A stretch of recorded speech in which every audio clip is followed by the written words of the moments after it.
When Jesus spoke about the Son of God here, he was actually referring to somebody else to come after him. Yes, the Son of Man would come, but that's not Jesus, other person. That's why he spoke about that person in the third person, someone else. Whether those scholars are right or not, they are great scholars such as Bruce Chilton, and there are many others, Gunther Bornkamm, the German scholar. Oh my goodness.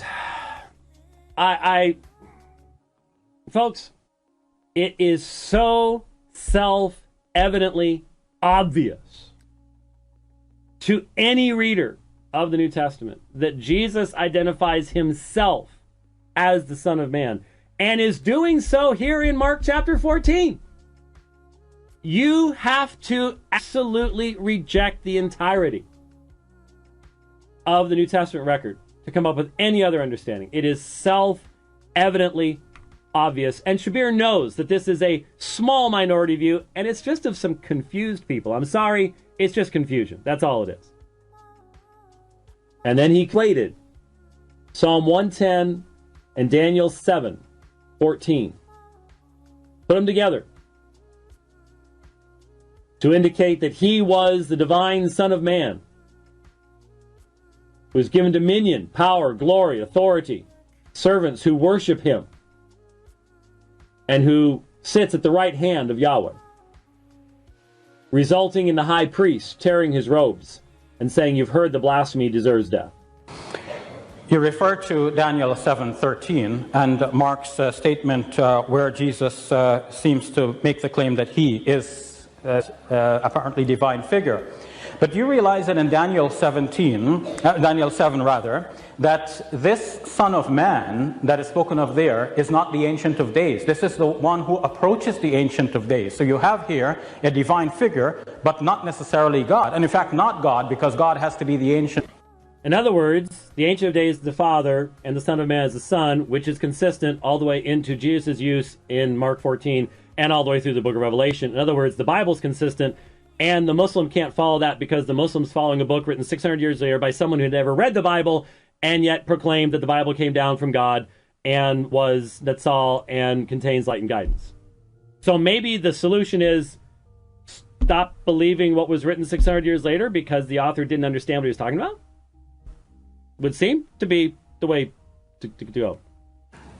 In your speech, you spoke about Psalm 110, where it says, Yahweh says to my Lord. Do you realize that the my Lord there is Adon? It's not Yahweh. So you have Yahweh speaking to my Lord, and my Lord is someone else other than Yahweh. So if you say that Jesus is the my Lord here, isn't Jesus someone other than Yahweh, who is the tri-personal God? So you have the. So notice Shabir's confusion again.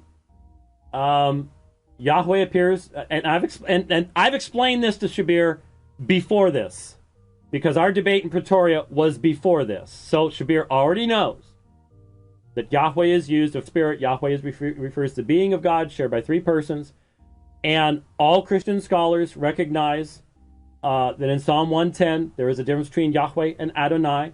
Adonai is the one, Adoni in the Masoretic text, but that they pointed it that way. There was no vowels in it originally. But the Jews, again, differentiates between himself and the Father in the same way as the Daniel 7 text did. Absolute consistency in the New Testament. The only confusion that comes about is when you, instead of believing what the New Testament says, you end up putting as a filter the misconceptions and misunderstandings of the author of the Quran. Personal God speaking to Jesus, which means that Jesus is somebody else. Which means that Jesus is somebody else than the Father, which of course is exactly what Christians believe. There you go. Only 2 minutes over the jumbo length. Not too bad. I did have to hurry. I apologize for that. Muslim by choice, thank you very much for absolutely proving our point far better than we had ever intended to be able to do so. Thank you very much for that. I think everybody in the audience now has a much clearer understanding and a much clearer understanding of the inability of Islam to answer the challenge that I originally gave. Thank you very much for doing that. I'm going to let you all go before I show you the video that my daughter just posted of my granddaughter with her first giggling fit, which was brought on by Clementine's smooth dance moves. So I will spare you all a little grandpa fun there, but there's always more dividing lines.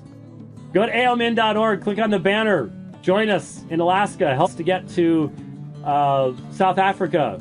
Click on the travel banner, travel thing too, at the same banner. Help us out, we appreciate it. We'll see you next time. God bless.